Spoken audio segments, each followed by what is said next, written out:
La amnesia infantil. La misma equívoca aplicación retroactiva de los términos técnicos de la patología se ha hecho también en la llamada amnesia infantil. Como quisiera hacer notar aquí entre paréntesis, amnesia designa un fenómeno patológico que consiste en la represión de determinados contenidos de conciencia, pero que de ningún modo podría ser idéntica a la amnesia anterograda de los niños, que estriba en una incapacidad intencional de recordar, tal como la poseen, por ejemplo, los salvajes. Esta incapacidad de reproducir recuerdos data desde el nacimiento y puede ser comprendida a base de unas razones biológicas harto contundentes. Sería emitir una hipótesis muy extraña el querer suponer que esa cualidad completamente diferente de la conciencia protoinfantil pueda ser reducida a represiones sexuales según el modelo de la neurosis.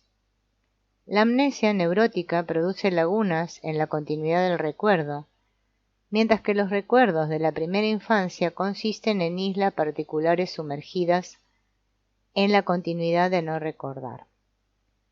Este estado es, en realidad, antitético al de la neurosis bajo todos los aspectos, de modo que es completamente ilícito emplear a este respecto la expresión amnesia. La amnesia infantil es una conclusión retroactiva de la psicología de las neurosis, de la misma manera que la disposición perversa polimorfa del niño. El período de latencia de la sexualidad.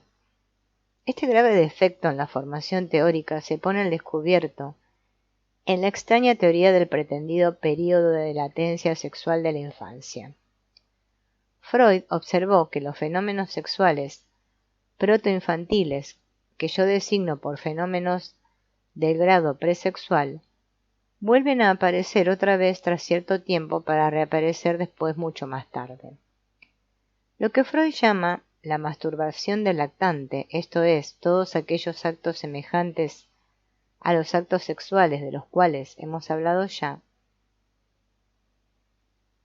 tendría que volver más tarde, según él, en la forma del onanismo auténtico. Este proceso evolutivo representaría, sin embargo, un unicum biológico. Esta teoría no supone ni más ni menos que, por ejemplo, una planta pueda formar un capullo del cual empieza a desarrollarse una flor. Sin embargo, antes de que esta flor se haya desarrollado completamente, vuelve a desaparecer en el interior de la planta para reaparecer de nuevo cierto tiempo después en forma análoga. Esta suposición imposible es una consecuencia directa de la afirmación según la cual las actividades protoinfantiles de grado presexual no serían sino fenómenos verdaderamente sexuales, y que los actos del lactante análogos a actos de masturbación no serían sino masturbación auténtica. En este punto se venga la terminología ilícita y la extensión exagerada del concepto de sexualidad. Freud tuvo que llegar de esta manera forzosamente a la suposición de que existía una tal desaparición y la denominó período de latencia sexual.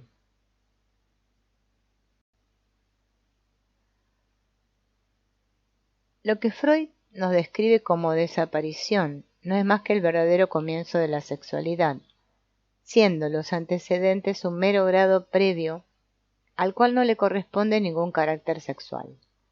El fenómeno imposible del período de latencia queda explicado de esta manera con suma sencillez.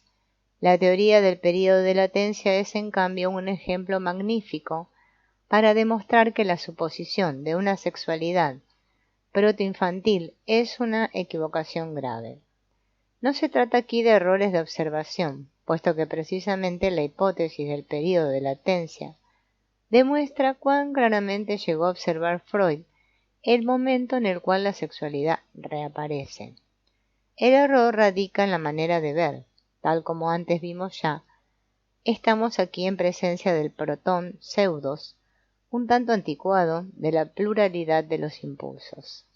Tan pronto como admitimos la existencia paralela de dos o más impulsos, tenemos que admitir también, forzosamente, que si un impulso no ha llegado aún a manifestarse, no por eso deja de existir, según el símil de la teoría de los cajoncitos. Desde el punto de vista de la física, esto equivaldría a que si un pedazo de hierro se convierte de cálido en incandescente e irradiante, entonces la luz estaba contenida ya in nuce en el calor. Suposiciones por el estilo no son sino proyecciones violentas de representaciones humanas a la esfera trascendental, con lo cual se peca contra los postulados de la epistemología.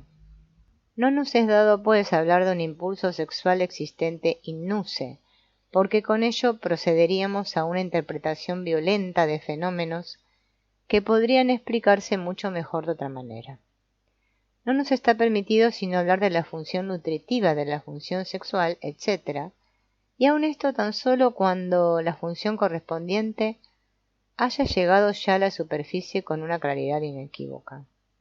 No podemos hablar de luz antes de que el pedazo de hierro empiece a encandecer visiblemente, y no cuando aún no está más que caliente. Freud, afuera de observador, sabe perfectamente que la sexualidad de los enfermos no puede ser comparada sin más ni más con la sexualidad infantil, puesto que existen notables diferencias, por ejemplo, entre un niño de 2 años que presenta enuresis y un catatónico de unos 40 años que padece lo mismo. El primer fenómeno es normal, mientras que el segundo es francamente patológico. Freud inserta en sus 3 estudios un breve fragmento según el cual la forma infantil de la sexualidad neurótica consiste en parte, por lo menos parcialmente, en una regresión. Esto quiere decir que aun en casos en los que se puede suponer que estamos todavía siempre en presencia del mismo cauce secundario infantil, la función de éste ha quedado aumentada regresivamente. Con esto, Freud reconoce que en la mayoría de los casos la sexualidad de los neuróticos representa un fenómeno regresivo. Que debe ser así, se desprende también del resultado de que las conclusiones obtenidas en el neurótico respecto a su psicología durante la infancia son también válidas en la misma medida para la persona normal. Podemos decir, de todas maneras, que la historia evolutiva de la sexualidad infantil en el neurótico no se diferencia de la de los animales, sino, a lo sumo, en forma tan mínima que ni siquiera puede ser aprehendida por la valoración científica. Unas diferencias notables pertenecen a las excepciones. Cuanto más profundamente penetra nuestra comprensión en la esencia del desenvolvimiento infantil, tanto más se refuerza en nosotros la impresión de que de allí no obtendremos nada más definitivo que lo que hemos obtenido en el trauma infantil. Ni con las lucubraciones históricas más sutiles podremos descubrir nunca por qué los pueblos que vivían en tierras de Alemania han sido y han seguido precisamente tal sino, y los que habitaban la antigua Galia tal otro. Cuanto más nos alejamos de la época de la neurosis manifiesta durante nuestra labor analítica, tanto menos esperanzas podemos tener de encontrar la verdadera causa efficiens de la neurosis, puesto que las disposiciones dinámicas se borran en la medida en que penetremos en el pasado. Si construimos nuestra teoría de tal modo que podamos deducir la neurosis de unas causas del pasado más remoto, entonces no hacemos sino obedecer, en primer término, al impulso de nuestros enfermos que tratan de desviar en todo lo posible nuestro interés del presente, para ellos tan crítico, puesto que el conflicto patógeno reside principalmente en la actualidad. Ocurre lo mismo que si un pueblo quisiera reducir sus miserias políticas actuales al pasado, como si, por ejemplo, los alemanes del siglo XIX hubieran querido explicar su disensión y su incapacidad política por la opresión que sufrieron siglos antes por parte de los romanos, en vez de buscar las causas de sus males en su propio presente. Las causas eficientes radican, ante todo, en la actualidad, como también las posibilidades de suprimirlas. La importancia etiológica del presente. Gran parte de la escuela psicoanalítica está bajo el encanto de la opinión según la cual la sexualidad infantil es la conditio sine qua non de la neurosis, a consecuencia de lo cual no solo el teórico, que no investiga la infancia sino por intereses meramente científicos, sino también el práctico, creen que tienen que volver y revolver la historia previa infantil del individuo con la intención de encontrar en ella las fantasías que determinan la neurosis. Intento vano. Precisamente mientras haga esto se le escapará al analítico lo más importante a saber, el conflicto y sus postulados actuales. En nuestro caso referido, no comprenderíamos nada de las condiciones que determinaron la producción del ataque histérico si intentásemos buscar su causa en la primera infancia. Aquellas reminiscencias no determinan en primer lugar sino lo formal, lo dinámico, en cambio es oriundo de la actualidad y tan solo la comprensión del sentido de lo actual significa verdadera comprensión. No estaría de más en este punto la observación de que no tenemos intención alguna de atribuir personalmente a Freud la culpa por las numerosas opiniones equivocadas. Sé perfectamente que Freud, como empírico, no publica nunca sino formulaciones a las cuales sin duda no asigna, además de su interés momentáneo, ningún valor de eternidad. Pero no es menos cierto que el público científico se inclina a hacer de ello un credo y un sistema que está tan ciegamente defendido por un lado como atacado por el otro. Solo puedo decir, pues, que se han ido deduciendo de la totalidad de los trabajos publicados por Freud determinadas opiniones corrientes que son tratadas con excesivo dogmatismo en los dos campos que se están hostilizando. Esto ha conducido a principios técnicos, sin duda equivocados, cuya existencia no podría buscarse sin más ni más en la concepción del propio Freud. Sabido es que en el espíritu de todo creador de nuevas teorías, todo es más fluido y flexible que en el espíritu de los discípulos, a quienes les falta la viva fuerza creadora y que por lo tanto tienden siempre a suplir esta falta de líbido por una fidelidad dogmática. En esto son parecidos a los adversarios que también se aferran a las palabras por no estarles concedido el contenido vivo de la teoría. Nuestras palabras no se dirigen, pues, al famoso Freud, de quien sabemos perfectamente que reconoce hasta cierto punto la orientación final de las neurosis, sino más bien contra su público, que discute sus acertos. Debe ser evidente, después de cuanto llevamos dicho, que no conseguimos penetrar el sentido de ninguna historia de neurosis, sino después de comprender cómo quedan ordenados los motivos particulares al servicio del objetivo.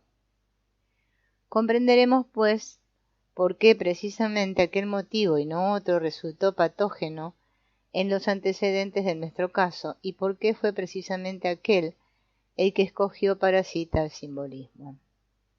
Mediante el concepto de la regresión, la teoría queda liberada de la fórmula rígida que insiste en la importancia de las vivencias infantiles.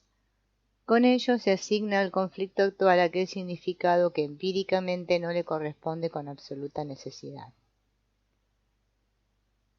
El propio Freud introdujo el concepto de la regresión ya desde sus 3 estudios acerca de la teoría sexual, reconociendo en justicia que la experiencia no permite buscar las causas de una neurosis única y exclusivamente en los antecedentes lejanos. Ahora bien, si los materiales de nuestras reminiscencias solo llegan a ser eficientes a raíz de la revivificación regresiva, entonces nos vemos obligados a preguntar si no podemos acaso atribuir exclusivamente la influencia aparentemente decisiva de las reminiscencias a una regresión de la libido. Como acabamos ya de exponer, el propio Freud dejó traslucir en sus 3 estudios ya citados que el infantilismo de la sexualidad neurótica debe su existencia en su mayor parte a la regresión. Esta comprobación merece ser destacada de manera muy diferente a como lo vemos en los 3 estudios. El propio Freud realizó debidamente esta interpretación nueva en sus trabajos posteriores. La doctrina de la regresión de la libido suprime en una medida muy considerable el significado etiológico de las vivencias infantiles. De todas maneras, ya nos parecía muy extraño que el complejo de Edipo y de Electra pudiera poseer fuerzas determinantes respecto a la producción de las neurosis, admitiendo que estos complejos están presentes en todo individuo y hasta en personas que no han conocido nunca ni a su madre ni a su padre, sino que fueron educadas por tutores. He podido analizar algunos casos de esta índole y encontré que los complejos incestuosos estaban también desarrollados en estas personas lo mismo que en todos los demás analizados. Esto me parece una prueba muy contundente para demostrar que el complejo incestuoso es mucho menos una realidad que una mera figura regresiva de la fantasía, y que los conflictos que derivan del complejo del incesto deben reducirse más a la conservación anacrónica de la actitud infantil que a verdaderos deseos incestuosos, los cuales no son sino fantasías regresivas con la sola misión de encubrir y ocultar la realidad, y que así debe de ser en una medida muy amplia. Dedúcese del hecho de que ni el traumatismo sexual infantil acarrea forzosamente un histerismo, ni lo produce tampoco el complejo incestuoso, aunque éste exista en todos los humanos. La neurosis se produciría tan solo cuando el complejo incestuoso quede activado por la regresión. Con esto nos acercamos ya al problema siguiente. ¿Por qué la libido se hace regresiva? Para poder contestar satisfactoriamente a esta pregunta es preciso examinar más atentamente las condiciones bajo las cuales tales regresiones se producen. En el curso de un tratamiento suelo ilustrar este problema a mis enfermos con el ejemplo siguiente. Si un turista aficionado se ha decidido a subir a determinada cima, puede ocurrirle entonces que tropiece en su camino con un obstáculo insuperable, llegando por ejemplo ante un precipicio imposible de franquear. Nuestro alpinista, tras 1000 vanos intentos para encontrar un sendero practicable, volverá finalmente sobre sus pasos y renunciará con sentimientos de lástima a escalar dicha cima. Se dirá a sí mismo: con mis medios me es imposible superar aquella dificultad, por tanto me dedicaré a escalar un monte menos difícil. Este caso nos parece una actividad normal de la libido. Nuestro turista vuelve atrás ante la imposibilidad y emplea la libido que allí no pudo alcanzar su objetivo para escalar otro monte. Ahora bien, supongamos que dicho precipicio no sea en realidad infranqueable con los medios físicos de que dispone nuestro alpinista, sino que volvió atrás tan solo a causa de su timidez frente a la empresa algo peligrosa. En tal caso solo quedan 2 posibilidades. Nuestro alpinista se reprochará su cobardía y tomará el propósito muy firme de mostrarse menos tímido en la próxima ocasión análoga que se le presente. Se dirá acaso que en vista de su timidez haría mejor en no proponerse escalar montañas. De todas maneras, tendrá que reconocer que sus energías morales no eran suficientes para superar las dificultades. Empleará pues a su líbido, que no ha podido alcanzar su objetivo propuesto, en una útil autocrítica y en esbozar un plan según el cual podrá realizar, a pesar de su timidez y apreciando debidamente las fuerzas morales de que dispone, la ascensión a la montaña. La segunda posibilidad consiste en que nuestro turista no reconozca su cobardía y declare sin más ni más por físicamente imposible la ascensión a aquella montaña, aunque podría entrever muy claramente que el obstáculo no sería imposible de superar de tener solo el necesario valor. Sin embargo, prefiere engañarse. Con esto se crea una situación psicológica que tiene cierta importancia para el problema que nos ocupa.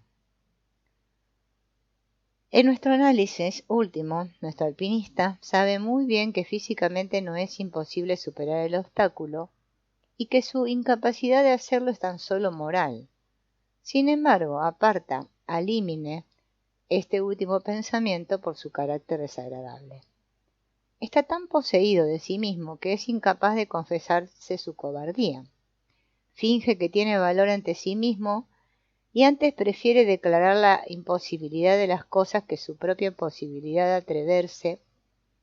Sin embargo, con ello entra en contradicción consigo mismo, puesto que por un lado posee el reconocimiento justo de la situación, mientras que por el otro escapa a este reconocimiento tras la ilusión de un valor que no tolera sea puesto en duda. Reprime el reconocimiento de la verdad y trata de imponer a la fuerza su propio juicio subjetivo e ilusionista a la realidad muy distinta. Esta contradicción acarrea la consecuencia de que la libido quede escindida y ambas partes se combatan entre sí. Opone a su propio deseo de escalar la cima al juicio inventado y apoyado artificialmente por él mismo de que es imposible pasar. No escruta la imposibilidad verdadera, sino que inventa una imposibilidad inexistente y una barrera artificial. Por consiguiente, ha producido en sí una contradicción y desde ese momento lucha contra sí mismo. Ahora prevalecerá la comprensión justa de su cobardía y la terquedad y el orgullo. De todas maneras, la libido queda adscrita desde ahora a una estúpida guerra intestina que inutilizará a la persona en cuestión para toda nueva empresa semejante.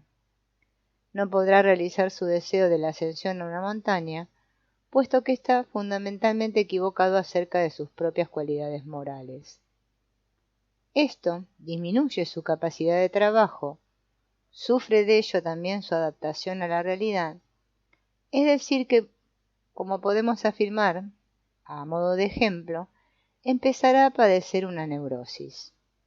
La libido, que retrocedió ante el obstáculo, no le ha conducido ni a una honrada autocrítica ni a ningún intento desesperado de dominar a todo evento el obstáculo. Tan solo logró producir la afirmación completamente gratuita de que era objetivamente imposible pasar, ante lo cual no hubiera servido tampoco ni la más heroica decisión.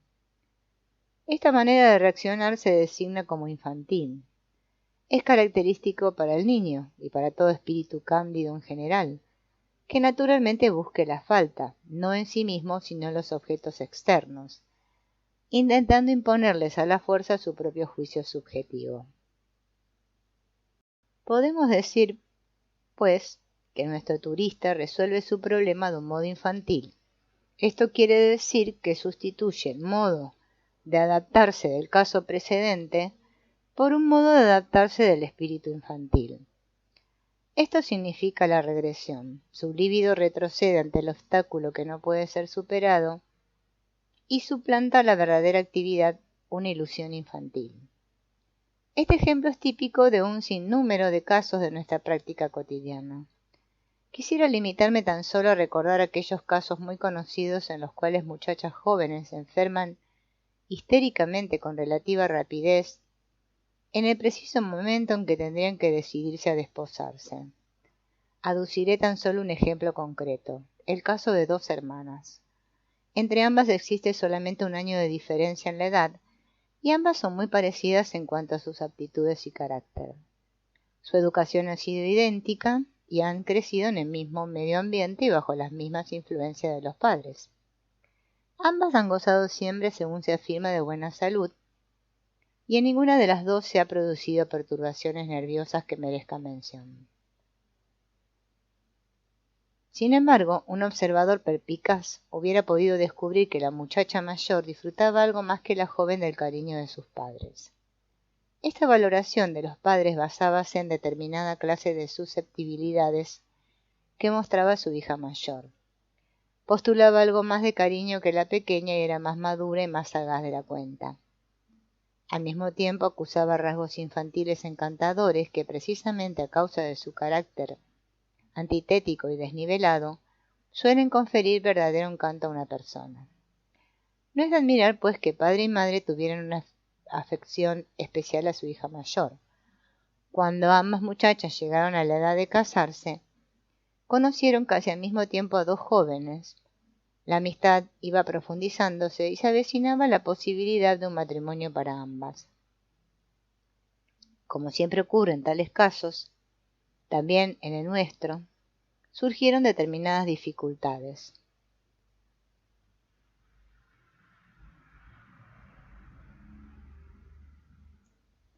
Ambos muchachos eran aún relativamente jóvenes y ocupaban colocaciones que necesitaban mejora, puesto que estaban todavía en los comienzos de sus respectivas carreras. Sin embargo, eran muchachos que valían. Ambas muchachas encontráronse ante circunstancias sociales que les permitían exigir bastante de su futuro prometido. La situación era tal que no se podían declinar por completo ciertas dudas acerca de la oportunidad del casamiento. Añadióse además el hecho de que ambas muchachas conocían aún insuficientemente a sus maridos in spe y que, por lo tanto, no podían estar muy seguras de la autenticidad de su propio amor. Hubo pues muchas cavilaciones y dudas. Pronto se demostró que la muchacha mayor acusaba mayores vacilaciones ante la necesidad de tomar una decisión. A causa de esta inseguridad profunda hubo a veces escenas algo penosas con los dos jóvenes que naturalmente exigían una respuesta definitiva. En tales trances difíciles la muchacha mayor demostró ser siempre más nerviosa que su hermana. Algunas veces fue a buscar llorando a su padre y le confió la pena de su indecisión. La más joven demostró mayor decisión y acabó con la situación insegura diciendo sí a su pretendiente. Con esto llegó a superar las inseguridades y todo se desarrolló según la más normal previsión. Ahora bien, al enterarse el pretendiente de la hermana mayor de que la menor había consentido, apresuróse a visitar a la dama de sus pensamientos y exigióle un poco violentamente su consentimiento. Esta violencia irritó a la muchacha y hasta llegó a asustarla, aunque en realidad se inclinara ya, siguiendo el ejemplo de su hermana menor, a dar el sí. Contestó pues algo terca y negativamente. Él le hizo objeciones apasionadas, a lo que ella replicó aún más violentamente. Al fin produjóse una escena de llanto y el joven retiróse amargado. Llegado a casa lo explicó a su madre. Ésta le manifestó que, según parecía, la muchacha en cuestión no le convenía para mujer, valdría más pues buscarse otra. La muchacha por su parte empezó a dudar, a consecuencia de la escena descrita, de si amaba verdaderamente a aquel hombre. De golpe, parecióle imposible seguir a un hombre así, por los caminos de su destino inseguro, teniendo que abandonar a sus amados padres. Llegó la histeria a tal extremo que los dos jóvenes rompieron completamente. Desde entonces la muchacha quedó muy deprimida, mostró señales manifiestas de los más vivos celos contra su hermana menor, y naturalmente no quiso reconocer ni ante los demás ni tampoco ante sí misma que fuera celosa. Hasta la relación antes tan armoniosa con los padres quedó mermada. En vez de la antigua inclinación infantil, adoptó la joven un carácter lastimero, que a veces aumentó hasta convertirse en irritabilidad extrema. Pasó por períodos de depresión que duraron semanas. Mientras la hermana menor celebraba sus bodas, la mayor salió para un balneario lejano, con el pretexto de curar un catarro intestinal de origen nervioso. No podemos seguir aquí todas las peripecias de la historia de esta enferma. Añadiremos aquí que derivó en un vulgar caso de histerismo. El análisis de este caso nos hizo descubrir la existencia de unas resistencias muy fuertes ante el problema sexual. Dichas resistencias fundamentábanse en que la enferma tenía fantasías perversas cuya existencia no quería confesarse a sí misma. Mi pregunta acerca de la procedencia en una muchacha joven de fantasías tan inesperadamente perversas llevó al descubrimiento de que a la edad de 8 años nuestra enferma encontróse de repente en la calle frente a un exhibicionista sexual. En aquella ocasión quedó como paralizada de miedo y el repugnante aspecto la había perseguido aún en sus sueños. Su hermana había estado igualmente presente. Durante la noche que siguió a ese relato de la enferma, soñó en un hombre vestido de gris que se proponía hacer lo mismo que el exhibicionista de antaño. Despertó pues con un grito de miedo. La asociación más inmediata que presentó a la palabra evocadora traje gris era un traje del padre que éste había llevado un día con motivo de una excursión que realizaron los dos solos cuando ella podía tener unos 6 años. Este sueño puso al padre en evidente relación con el exhibicionista, lo que no pudo producirse sin motivo. ¿Habrá ocurrido algo tal vez con el padre que determinara esta asociación de ideas? Este problema tropezó con la más fuerte resistencia por parte de la enferma, sin embargo no dejó de preocuparse por ello. En las sesiones subsiguientes reprodújome algunas reminiscencias muy tempranas según las cuales había acechado al padre cuando éste se desnudaba y un día llegó a la consulta completamente confusa y conmovida para explicarme que acababa de tener una visión de terrible lucidez. Tuvo una sensación, estando en cama, de que era aún una niña pequeña de unos 2 o 3 años y veía a su padre cerca de la cama ejecutando un gesto completamente obsceno. Esta confesión me fue hecha muy poco a poco, luchando la enferma contra su propia resistencia y costándole un muy visible esfuerzo. Siguieron luego violentas quejas de cómo es posible que un padre hiciera cosa tan horrible a su propia hija. Nada nos parece tan inverosímil como la suposición de que el padre pudiera hacer verdaderamente cuanto su hija le atribuía. Se trataba meramente de una fantasía que iba formándose según toda probabilidad tan solo durante el curso del análisis, a base de aquella necesidad causal que pudo llevar cierto día hasta el mismo médico a la teoría de que el histerismo no tiene otro motivo ni causa sino semejantes impresiones. Este caso me parece muy apto para poner de manifiesto el significado de la teoría de la regresión, al mismo tiempo que para descubrir las fuentes de los errores teóricos hasta ahora existentes. Hemos visto que ambas hermanas acusaron en un principio tan solo diferencias relativamente insignificantes. Sin embargo, desde el momento en que se produjo el asunto del casamiento, sus caminos se separaron totalmente, apareciendo las dos como dos caracteres completamente antitéticos. Una de ellas gozaba de una salud y de una alegría de vivir rebosante, y era una buena y valiente mujer, mientras que la otra se hizo morosa, caprichosa, llena de amargura y de bilis, incapaz de realizar cualquier esfuerzo para llevar una vida razonable, era egoísta, molesta para cuantos la rodearan, en una palabra, una verdadera pesadilla para todo su medio ambiente.